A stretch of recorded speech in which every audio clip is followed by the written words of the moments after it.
Woodstock Road.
There was one other gentleman, I don't know where he went. Hey, Mr. Lopez, you witnessed the plane crash today? Tell me what you saw, what you heard, what you did, what happened? Well, basically, I was sitting at a red light, waiting to make a left-hand turn, and just heard a noise. Happened to look up, and there was a plane hitting the light pole right to the right of me.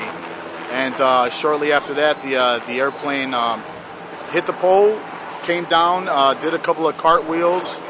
Almost landed upside down. Fortunately for the passengers inside, landed right on its bottom. And right after the plane came to a complete stop, just stopped for a second, and then I guess my first reactions were to run over to the plane, see if everybody was okay. Shortly before I got to the plane, the lady who was in the plane got out on her own power, and then we made way to, I guess it was her husband, try to help him get out of the plane, got him out.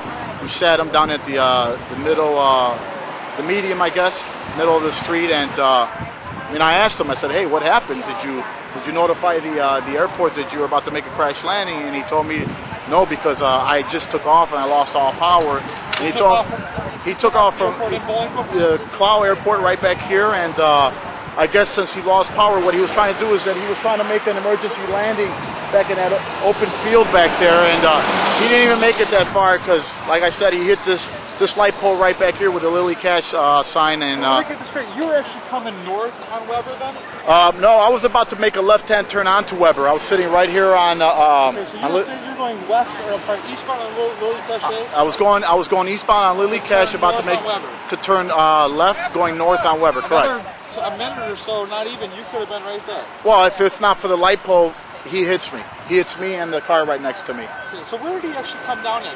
He spun around? He spun around. He hit the pole, like I said. Once he hit the pole, he started. Okay, I see. The plane turned. When it turned, it kind of came and hit on an angle. And as it hit on an angle, he cartwheeled twice. Okay. As he cartwheeled, spun around, and just came to a complete stop right there. What was your reaction when you're sitting in the car, probably listening to the radio, sunny day, and all of a sudden the plane I couldn't believe what was happening. I was, because I think. Well, it was crazy because every night I see the planes going over my house, and I say to myself, one day one of these planes may not make it to the strip. Lo and behold, I'm sitting at the intersection, and here's a plane about to hit my car, and if it's not for the light pole, I get taken out. So it was just a shocking feeling. My initial reaction was, I can't believe this is happening.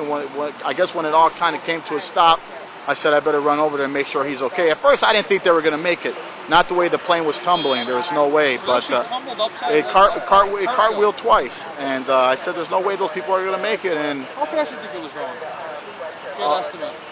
I don't know, maybe 20, 25 miles, because the pole slowed it down immensely. If it wasn't for the pole, it could have been a lot worse. So you think it's a miracle it didn't hit any cars? It is definitely a miracle. A miracle that they were able to walk out in their own power, and a miracle that it didn't hit any of these cars at each intersection. At each intersection there was cars. At the point that he hit the pole, I was about to turn left. I looked up, I heard the noise, I said, what is that? Was there any sign of smoke or fire at all? Any kind of plane? No, there was smoke from the plane. Once it came to a stop, there was no flames. Initially, when we were running to the plane, we were just trying to get there in time to make sure if there's anybody in there, get them out in case, the airplane does happen to blow up, because it was smoking. the mechanics from the airstrip right back here, they got here immediately. One of them ran right into the plane, shut off the engine, did a couple of other things, and fire department got no. Before the fire department got here, yeah, absolutely, yeah. All right. Well, I think the pilot and his passenger appreciate your efforts today. Well, you know, I'm just glad everybody's okay. So.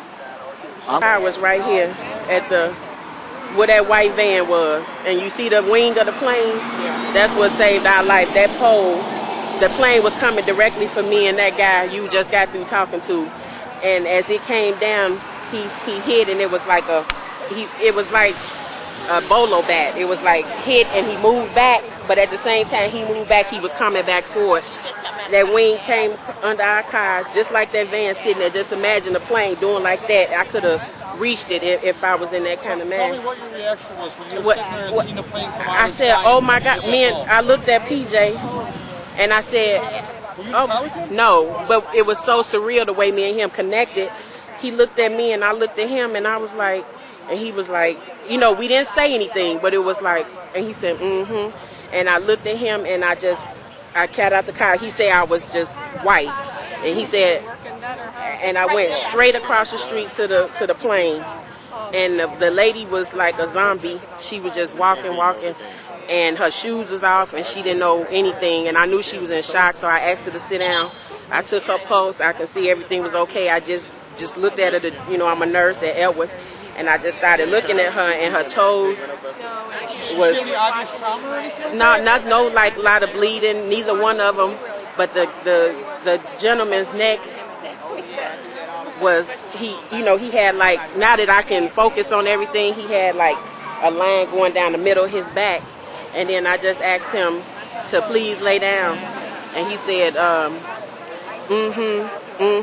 that's all he could get out was so I never physically heard any How words. old is they, The gentleman looked like he was about I want to say 62, 65. How about his passenger? The passenger looked like she was about, I want to say 45, something like that. And she just, from what I could see as a nurse, she just had a whole, like a deep purple mat, you know, like around her arm bruise. It was real bad. From your experience being a nurse, it doesn't look like anything life-threatening? No, I think they both would probably be okay. Minor injuries? Minor injuries. The gentleman, just from my experience, I think later he might be worse than what he was, but it was all like so split second. The guy from that guy right there, he was the first one here. No, that's PJ, that man with the blue. Okay, And me and him from the cloud. And him and me and another guy pulled the pilot out, literally over the wing. And we scooted him back to the wall here, and everybody was worried about it blowing up. So the guy came, 3 or 4 guys in those same uniforms came in and turned off everything. Yeah, I think he actually was on the radio with the airport. Told them Okay, they lost engine power. okay, because they That's was why he here there quick. so fast. Boy, you know what I think they knew, because now me and PJ found out that he was trying to set down over in the field over there, but he lost power, and then the turn is when he was trying to get back, is when he crashed in front of us and cartwheeled all the way over to that spot. And that wing wasn't there. He flipped on his head. It was surreal. It was just like something out of Bad Boys or Independence Day. And I'll never forget the sound that plane made when it hit in front of us. It was like, Do me a favor, can you say it's white?